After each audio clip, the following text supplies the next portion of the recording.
students. Today I am back with another video on class 9th science chapter 1 states of matter, and today in this video we are going to study the NCERT in-text questions, and those are very interesting and thought-provoking questions, and one of the very important chapters is the first chapter because it is the basis of class 9 science.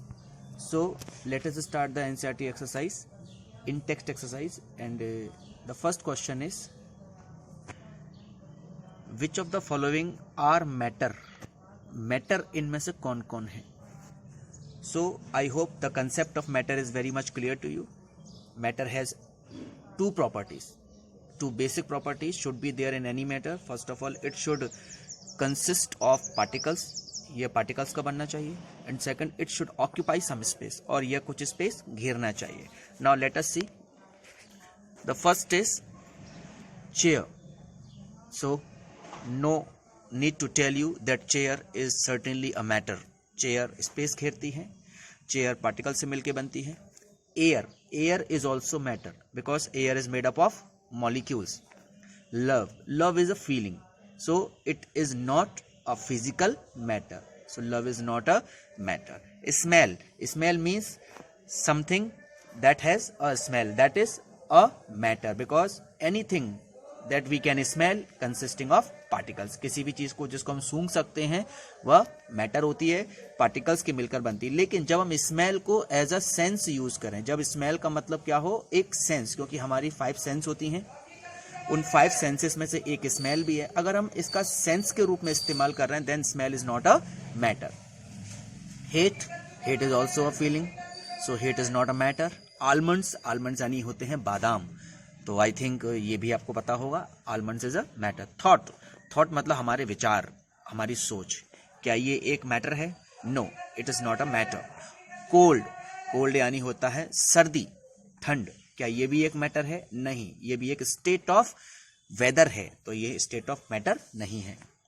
Cold drinks, of course it is a matter. Smell of perfume की smell में भी क्या होते हैं? Particles होते हैं, तो ये भी एक मैटर है.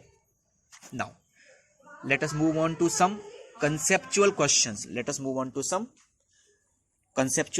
And the first question is, the smell of hot sizzling food reaches you several meters away, but to get the smell from cold food you have to go close. यानी कि एक गर्म खाने की खुशबू, जब आपके किचन में गर्म खाना बनता है तो आपको दूसरे कमरे में इसकी स्मेल या खुशबू आ जाती है, लेकिन ठंडे खाने की खुशबू आपको नहीं आती है. इसके पीछे क्या वजह है बताइए? क्या कंसेप्ट इसके अंदर लगेगा? कौन सी प्रॉपर्टीज ऑफ मैटर इसके अंदर काम आएगी? चलिए मैं बताता हूं. हॉट सिजलिंग फूड, यहां पर एक वर्ड दिया है हॉट, और अगली वाली लाइन जिसमें हमें कॉन्ट्रास्ट करना है, कंपेयर करना है, उसमें वर्ड दिया है कोल्ड. तो हॉट और कोल्ड में डिफरेंस होता है टेम्परेचर का. दोनों ही एयर्स हैं, दोनों ही स्मेल एयर होती हैं, लेकिन एक एयर हॉट है, एक एयर कोल्ड है. तो आप मुझे बताइए कि काइनेटिक एनर्जी किसकी ज्यादा होगी? आपको मैंने पढ़ाया है कि when temperature is high, kinetic energy is also high. इसका मतलब है कि हॉट सिजलिंग फूड की काइनेटिक एनर्जी ज्यादा होती है, and when the kinetic energy is higher it will reach faster, it will reach farther also. ये दूर तक जाएगी और इसकी स्मेल जल्दी जाएगी. That's why you get the smell of hot sizzling food several metres away in another room. So I hope this question is clear to you.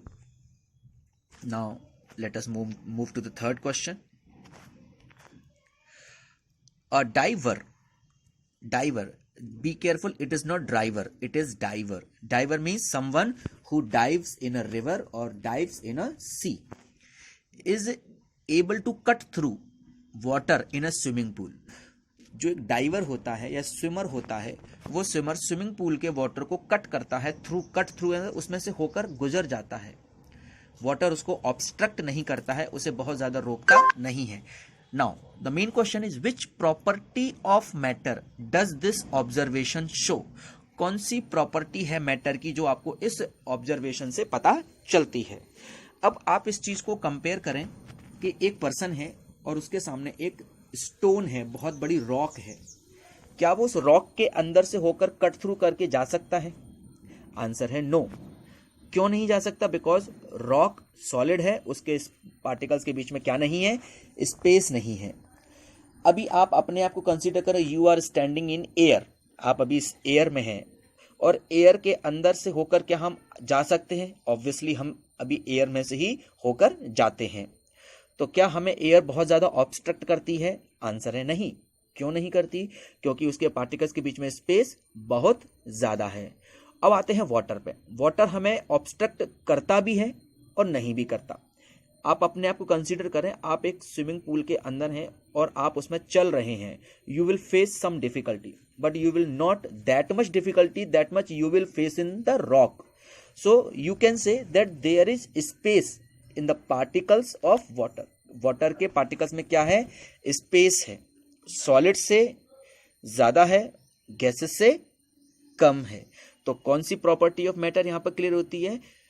इससे ये प्रॉपर्टी क्लियर होती है that the particles of matter has some space.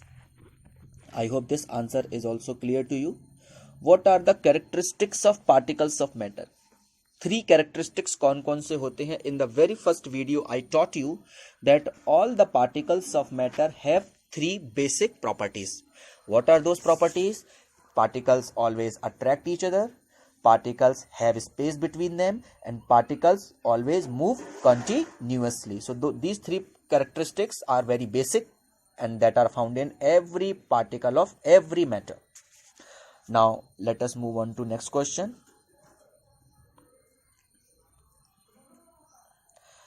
This in-text exercise is complete. Now let us move on to the next in-text exercise.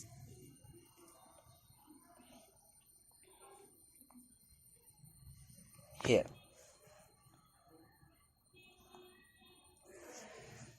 now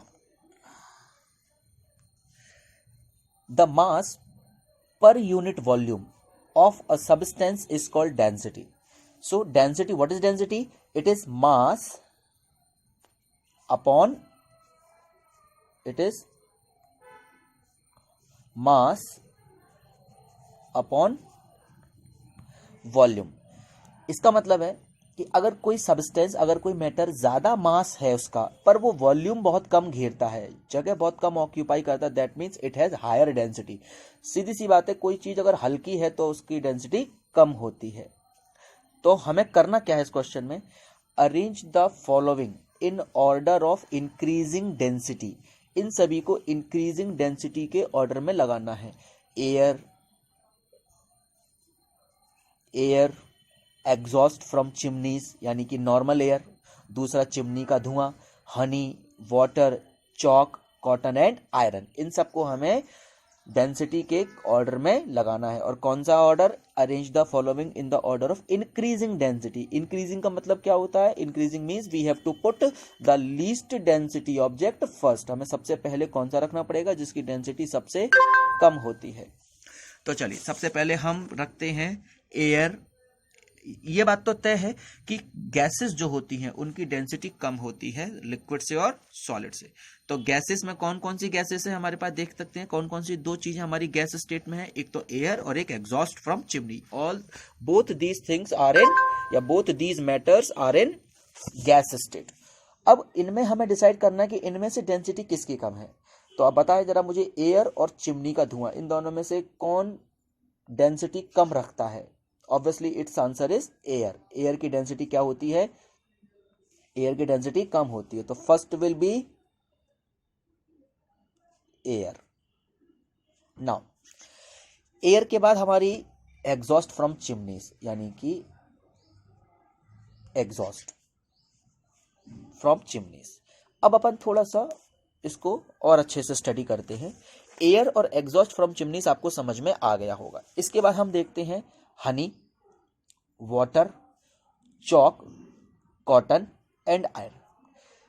एक चीज और काम आती है डेंसिटी डिसाइड करने में. Whether something floats on the liquid then the density of that floating object will be less than the liquid. यानी कि अगर कोई चीज किसी लिक्विड पर तैर रही है, सपोज हमने लिया कॉटन, और कॉटन उस पर तैर रही है वाटर पे, तो कॉटन की डेंसिटी पानी से क्या होगी, कम होगी।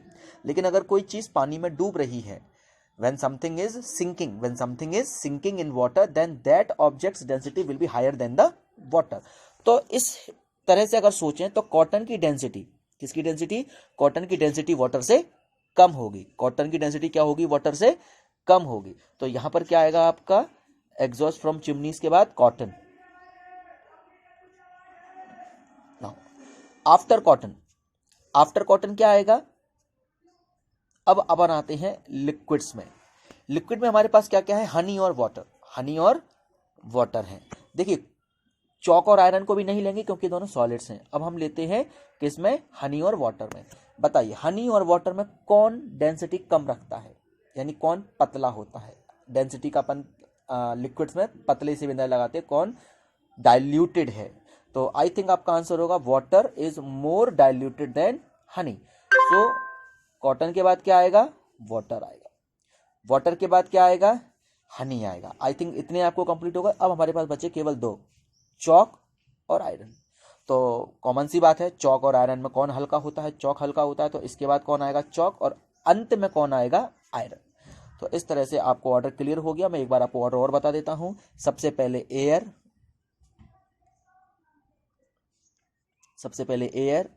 एयर के बाद एग्जॉस्ट फ्रॉम चिमनीज, उसके बाद आएगा एग्जॉस्ट फ्रॉम चिमनीज के बाद आएगा आपका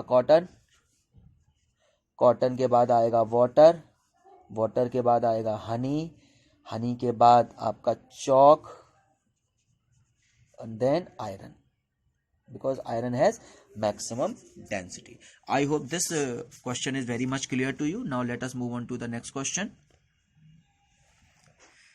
Tabulate the differences in the characteristics of states of matter. आपको तीनों स्टेट्स ऑफ मैटर जो हैं उनके डिफरेंसेस को टेबल फॉर्म में लिखना है। तो आई थिंक आपको वेरी फर्स्ट वीडियो मैंने आपको ये क्वेश्चन बहुत अच्छे से कराया था। जिन बच्चों ने वो वीडियो नहीं देखा है, मेरा फर्स्ट वीडियो जरूर देखें। आपके बहुत सारे डाउट्स, बहुत सारे कंसेप्ट्स तुरंत क्लियर हो जाएंगे and they will be cleared for ever. The video is made in such a very simple language and in a very illustrative manner that everything will be very clear to you. Now let us come to the question number B.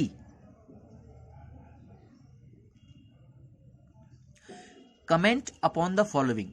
आपको इन सभी terms की definition देनी है और comment लिखना है। Now first is rigidity. Rigidity means कठोरता। Rigidity means कठोरता। तो what is rigidity? अगर कोई ऑब्जेक्ट अपना शेप और साइज बना के रखता है then it is called rigid, कठोर। Means it is not very easy to change in the shape और size of an object, then it is called rigid. So I hope you know that solids are called rigids, क्योंकि solids का जो आकार होता है, shape होता है, size होता है, that is not very easy to change. Now the second is compressibility. What is the second term? Compressibility. I clearly explained this term to you at the time of differences. What is the meaning of compressibility? Just break this complete word into two words, compress plus ability. Means अगर किसी object को हम compress कर सकते हैं, means it has the ability to compress. The matter or the substance has ability to compress, then it is called compressibility. यानी किसी matter को कंप्रेस करने की जो एबिलिटी होती है उसे हम कंप्रेसिबिलिटी कहते हैं। और आपको यह भी याद होगा कि कंप्रेसिबिलिटी क्यों आती है? स्पेस की वजह से। If the particles have space it will be compressed, if the particles do not have space it will not be compressed, and if particles have lot of space the compressibility will be also very high. Next is fluidity, means बहना। If any matter is able to flow, it is called a fluid. So the ability to flow is called fluidity. The ability of any matter to flow is called fluidity. Now this one is very important. Filling a gas container. अगर कोई gas है और हमने उसको container में रखा है तो वह container, filling a gas container, shape, kinetic energy and density. हाँ, अगर किसी गैस को हमने कंटेनर में रखा तो वो पूरे कंटेनर को फिल कर देती है। क्या कर देती है? पूरे कंटेनर को फिल कर देती है। तो क्यों कर देती है? तो reason is this, because gas particles always move in all possible directions. Gas के पार्टिकल्स हमेशा मूव करते रहते हैं। एक आपको मैं फैक्ट बता देता हूं यहाँ पर, scientific fact, that the particles of gas never comes in the rest state. Particles of gas never comes in the rest state. So जिस भी बर्तन में हम उसको रखेंगे, जिस भी कंटेनर में हम उसको रखेंगे, it will fill all the space of the container. Now the second is shape, kinetic energy and density. Shape means होता है उसका आकार, और जिस गैस को हम बर्तन में रख रहे हैं वो उसी का आकार ले लेती है। काइनेटिक एनर्जी, ये टर्म आपके लिए इंपॉर्टेंट है बिकॉज ये आपको क्लास 9th में फिजिक्स में भी आपको ये आएगा। इस चैप्टर का नाम है work and energy. Kinetic energy क्या होती है? Kinetic energy is the energy possessed by an object because of its motion. यानी कि किसी भी ऑब्जेक्ट में काइनेटिक एनर्जी उसकी मोशन की वजह से होती है। इसका मतलब क्या है कि अगर वो ऑब्जेक्ट मूव कर रहा है तो उसके अंदर काइनेटिक एनर्जी होगी, और अगर कोई ऑब्जेक्ट मूव नहीं कर रहा है, वो रेस्ट पोजीशन में है, स्टेशनरी पोजीशन में है, then it will have zero kinetic energy. इसका मतलब है कि kinetic energy is equal to motion, यानी कि अगर ऑब्जेक्ट मोशन में है only then it will have kinetic energy, otherwise it will not have any kinetic energy. Okay, now the density I hope it is clear to you. In the very first line I told it to you. Density is the mass per unit volume, mass per unit volume, यानी कि per unit volume में कोई object कितना मास रखता है, that is called its density, and it is also the heaviness.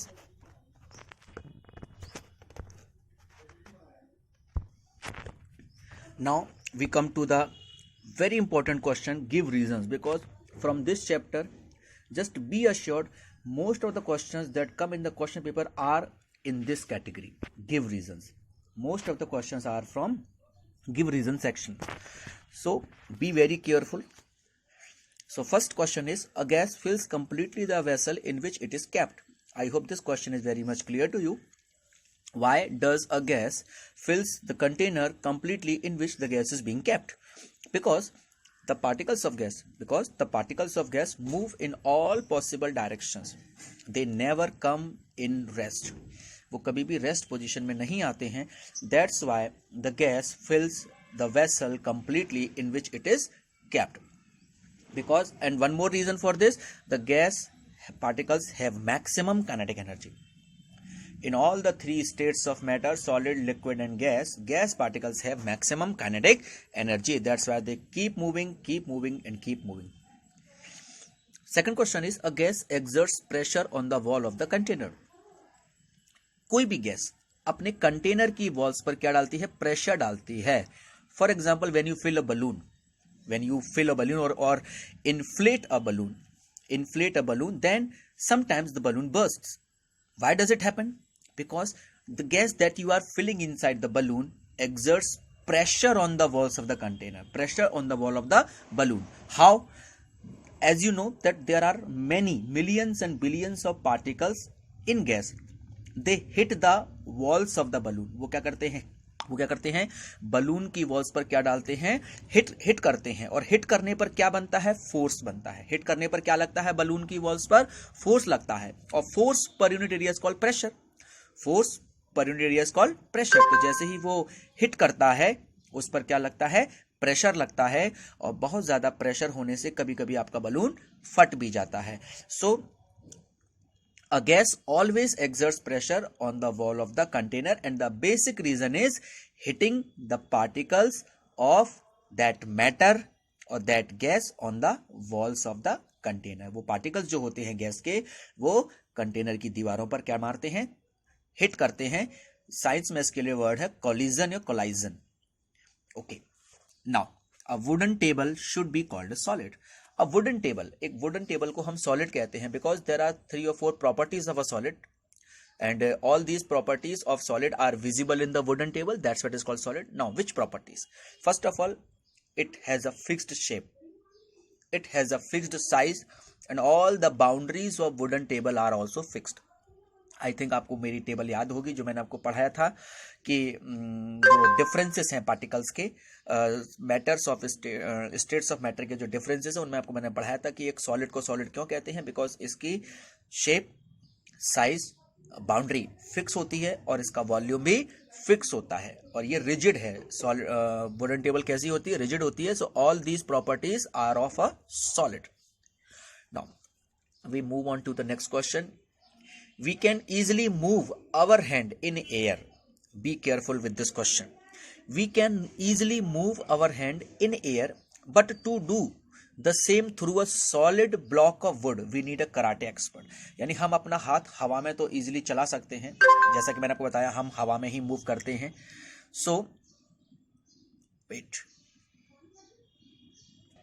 yes, we can easily move our hand in air, but to do the same through a solid block of wood. अगर हमें लकड़ी के एक solid block से अपना हाथ move कराना है तो हमें कराटे एक्सपर्ट होना होगा। तो इसका क्या आंसर है? तो सुनिएगा, एयर में हम बैठे होते हैं, एयर में हम चलते हैं, एयर में हम अपनी सारी एक्टिविटीज करते हैं। ऐसा हम क्यों कर पाते हैं? Why are we able to do all the things और do all the movements in air? Because air has maximum space. There is a lot of space in the air particles. But can we do the same thing inside the water? Yes, we can do, but with a little bit difficulty. Can we cross our hand through a brick or through a wooden plate, wooden block? Answer है no. क्यों? क्योंकि उनके बीच में क्या नहीं होता है? Space नहीं होता है। जब उनके बीच में स्पेस ही नहीं है तो आपका हाथ तो उसके बीच में से होकर कैसे क्रॉस कर सकता है? So we can easily see that if we want to cross our hand through a solid wooden block, then it is quite impossible for us and only a karate expert can do it with some trick. Now, liquids generally have lower density as compared to solids, but you must have observed that ice floats on water. Find out why.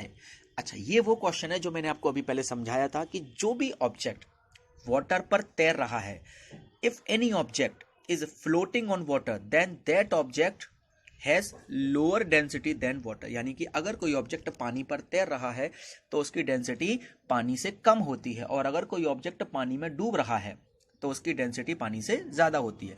अब आपको मैंने एक चीज और पढ़ाई है कि solids have higher density than liquids. इसका मतलब है सॉलिड्स की डेंसिटी अगर ज्यादा है पानी से तो सॉलिड्स को तो डूब जाना चाहिए, किसी भी सॉलिड को पानी में डूब जाना चाहिए। आंसर है यस। फिर बर्फ के साथ ऐसा क्यों नहीं होता? आइस सॉलिड होने के बावजूद भी वाटर पर क्यों तैरती है? सुनिए इसका आंसर क्या है कि जब भी आइस बनती है वाटर से, जब भी वाटर से क्या बनती है? आइस बनती है, इट्स वॉल्यूम इंक्रीजेस। ध्यान रखिएगा, मास सेम रहता है, इसका वॉल्यूम क्या हो जाता है? इंक्रीज हो जाता है। और आपने एक इक्वेशन बहुत अच्छे से पढ़ी है, density equal to mass upon volume. Now just look at this equation very carefully. There is inverse relation between density and volume. अगर मास कांस्टेंट रखते हैं, हम क्या रखते हैं? मास को हम चेंज नहीं करते हैं, तो डेंसिटी और वॉल्यूम का कैसा रिलेशन है? इनवर्स रिलेशन है। इसका मतलब है अगर वॉल्यूम बढ़ जाएगा, इसका मतलब अगर वॉल्यूम बढ़ जाएगा तो डेंसिटी कम हो जाएगी, वॉल्यूम इंक्रीज होगा तो डेंसिटी डिक्रीज होगी। अब मुझे बताइए, क्या आइस का वॉल्यूम बढ़ गया? आइस का वॉल्यूम बढ़ जाता है जब वाटर फ्रीज होता है, आइस बनती है तो इसका वॉल्यूम इंक्रीज हो जाता है। तो जब वाटर का वॉल्यूम इंक्रीज हो गया आइस बनते समय, तो क्या आइस की डेंसिटी कम नहीं हो जाएगी? Yes, the density of ice will decrease. So that's why we can say that the ice has density lower than water and that's why it floats on water. I hope all these questions are very much clear to you. अगर फिर भी आपको इसमें कोई भी question समझ में ना आए, डाउट हो, तो आप मुझसे कमेंट करके पूछ सकते हैं वीडियो में। वीडियो पसंद आए तो चैनल को सब्सक्राइब, लाइक और वीडियो को शेयर करें अपने फ्रेंड्स के साथ स्टडी ग्रुप्स में। Thank you. जय हिंद।